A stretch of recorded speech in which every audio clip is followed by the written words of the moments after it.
हरियाणा प्रदेश के 20 महाग्रामों में सरकार शहरी सुविधाएं देने का काम कर रही है।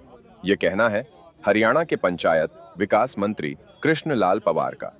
वह बहादुरगढ़ में भाजपा द्वारा आपातकाल के 50 वर्ष पूरे होने के उपलक्ष्य में संविधान हत्या दिवस एवं काला दिवस पर आयोजित कार्यक्रम में शिरकत करने पहुंचे थे। यहां पत्रकारों से बातचीत करते हुए उन्होंने एक तरफ जहां कांग्रेस पर जमकर निशाना साधा, तो वहीं दूसरी तरफ प्रदेश के पूर्व उप मुख्यमंत्री दुष्यंत चौटाला पर अभी जमकर हमला बोला। कृष्णलाल पंवार का कहना है कि कांग्रेस ने बाबा साहेब अंबेडकर का हमेशा अपमान किया। इतना ही नहीं, पंडित जवाहरलाल नेहरू ने बाबा साहेब के खिलाफ चुनाव प्रचार तक किया था और इंदिरा गांधी ने दिल्ली में उनका अंतिम संस्कार तक नहीं होने दिया था। कृष्णलाल पंवार का कहना है कि भाजपा और नरेंद्र मोदी ने बाबा साहेब का हमेशा सम्मान किया है। भाजपा आज काला दिवस के माध्यम से युवाओं को कांग्रेस के अत्याचारों से अवगत करवा रही है, जिनकी बदौलत आज हम सब आज़ाद हैं।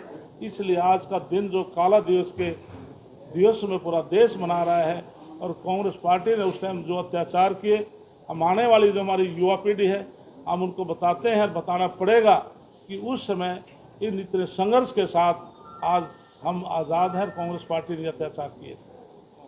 आपातकाल के अंदर जिन परिवार थे उन सबको आज भारतीय जनता पार्टी के हमारे कार्यकर्ताओं ने, हम सब ने उनको सम्मानित किया है और आज मैं सबको उनको मैं नमन करता हूं। तो इसके अलावा आपने कोई बात पूछनी जिसको आज हम काला दिवस के रूप में आज मना रहे हैं। उसके नेतृत्व में देश की प्रधानमंत्री इंदिरा गांधी थी। 12 जून 1975 को एक इलाहाबाद हाईकोर्ट का एक डिसीजन आया। इंदिरा गांधी का जो इलेक्शन था सेटिसाइड हुआ और उन पर 6 साल के लिए कोर्ट ने डायरेक्शन दी कि वे किसी उस पद पर या प्रधानमंत्री पद पर नहीं रह सकेंगी। तब इंदिरा गांधी जी ने उस शेर को एक अपनी विरासत समझते हुए एक संशोधन 352 का इमरजेंसी तो लगाई, लेकिन साथ में एक संशोधन और किया कि जो हमारा संविधान 39 और 42 के तहत एक कानून बनाया जिसके तहत उच्च न्यायालय हाई कोर्ट जो प्रधानमंत्री पद है उसको भी इंटरवीन नहीं कर सकेंगे। इसलिए ऐसे ऐसे काले कानून कांग्रेस की सरकार में इंदिरा गांधी के समय में बने हैं और नमन करता हूं मैं भारतीय जनता पार्टी के वरिष्ठ नेताओं का, संघर्षशील का, जो 1 लाख लोग आपातकाल में 21 महीने इमरजेंसी रहे, उनके संघर्ष की बदौलत आज केंद्र में और प्रदेशों में भारतीय जनता पार्टी सरकार उन संघर्षशील हमारे नेताओं के और उन शहीदों के संघर्ष से आज हम पूरे देश में भारतीय जनता पार्टी कार्य कर रही है। दूसरा, भारतीय जनता पार्टी हम शहीदों का सम्मान करते हैं और बाबा साहब सबसे ज़्यादा अपमानित किया तो कांग्रेस पार्टी ने किया। आज कांग्रेस पार्टी बाबा साहब का नाम लेकर वाई लूटना चाहती है। मैं आपको ट्वीट में ले जाना चाहता हूं, जब देश में पहली लोकसभा गठित हुई उसमें पंडित जवाहरलाल नेहरू प्रधानमंत्री बने, हमारे डॉक्टर भीमराव अम्बेडकर उसमें लॉ मिनिस्टर थे, श्यामा प्रसाद मुखर्जी उसमें इंडस्ट्रीज मिनिस्टर थे। जब दलितों के बारे में उन्होंने बात शुरू की तो उनको टोका का रिजाइन देकर बाहर आ गए थे। इसलिए उन्होंने कहा कि अलग से पार्टी बनाकर 1952 में उन्होंने लोकसभा का चुनाव लड़ा, फिर 1954 में भंडारा विधानसभा से लोकसभा का चुनाव लड़ा। खुद पंडित जवाहरलाल नेहरू उनके खिलाफ प्रचार में आए।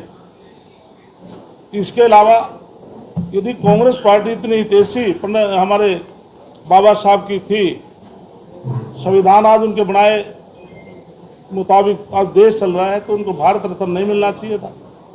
भारत रत्न किसी ने दिलाने का काम किया 1990 में गैर कांग्रेस की सरकार, जिसमें स्वर्गीय अटल बिहारी वाजपेयी, लाल कृष्ण आडवाणी सहयोगी थे। उन्होंने के सहयोग से, उनके समर्थन से, उनकी पैरवाई से करने से उनको भारत रत्न मिला।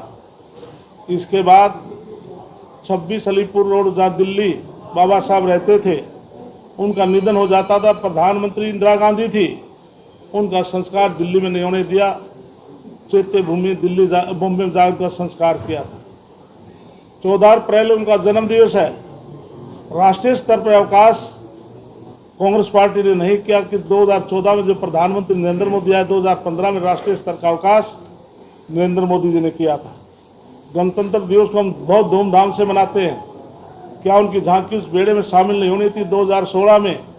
वो भी नरेंद्र मोदी जी ने की थी। इसके अलावा उनका जो जन्मभूमि मुंह और लंदन में शिक्षा, नागपुर में दीक्षा, चैत्य भूमि, 26 अलीपुर रोड, 5 स्थानों को करोड़ों करोड़ों रुपए खर्च करके आज उनको तीर्थ स्थान बनाने का काम नरेंद्र मोदी जी ने किया है। तो इसलिए भारतीय जनता पार्टी ने, नरेंद्र मोदी जी ने बाबा साहब को सम्मान दिया है और समय समय पर हम डॉक्टर भीमराव अम्बेडकर की जयंती मनाते। जैसे अब 14 अप्रैल को देश के प्रधानमंत्री नरेंद्र, देश में अब तक 22 महाग्रामों में हमने काम शुरू किया। हम सीवरेज दे रहे हैं, वहाँ पर पानी की उसकी जो शहर की सुविधाएं उनको दे रहे हैं। 22 गाँव हमने लिए हैं। आपने मेरे विभाग की बात छेड़ी है। हमारा पंचायती विभाग ने हमने फ्लेक्सी प्रोग्राम लिया है। 6225 पंचायत मेरे पास है। 6225 पंचायत में अटल ई लाइब्रेरी हम खोलने जा रहे हैं। उसमें हमारी बेटी बेटियों को वहाँ पर तैयारी करने का अवसर मिलेगा।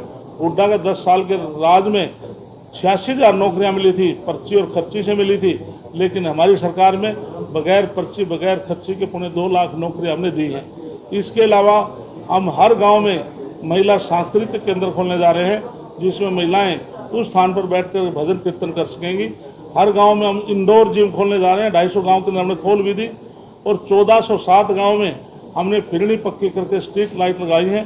पूरे प्रदेश में हम फिरनियों को पक्का करके स्ट्रीट लाइट लगाएंगे और पूरे प्रदेश के अंदर 19,000 तालाब हैं, जिसमें 6,000 तालाब डीसिल्ट से भरे हैं।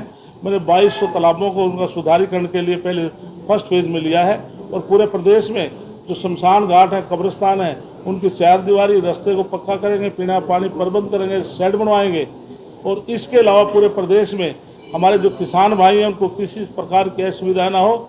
मेरा विभाग जो 3 क्रम तक के जो रास्ते खेतों के जो सिजरा में है, हम उनको, मेरा विभाग पंचायती विभाग, हम उनको पक्का करेंगे। ये हमारी योजना है। धन्यवाद। मंत्री जी, आजकल प्रदेश की जो सबसे बड़ी स्थिति की बात करते हैं तो अपराध को लेकर काफी चर्चाएं हो रही हैं। कल एक एनकाउंटर भी हुआ, कुछ एनकाउंटर हो रहे हैं। इसमें दोस्त, क्राइम करने वाला क्राइम कर जाता है, लेकिन सरकार की जिम्मेवारी है उन दोषियों को पकड़े, उनको कड़ी सजा दे। आज नायब सैनिक सरकार, हमारी पुलिस बल बहुत मजबूती से, आज जैसे कल इनकाउंटर यहाँ हुआ, दोषियों को पकड़ते हैं। आप भूपेंद्र सिंह हुड्डा के कार्यकाल का क्राइम रेट देखेंगे, आज नायब सैनिक सरकार का देखेंगे तो हमारा रेशो कम पाएगा, उस समय ज़्यादा था।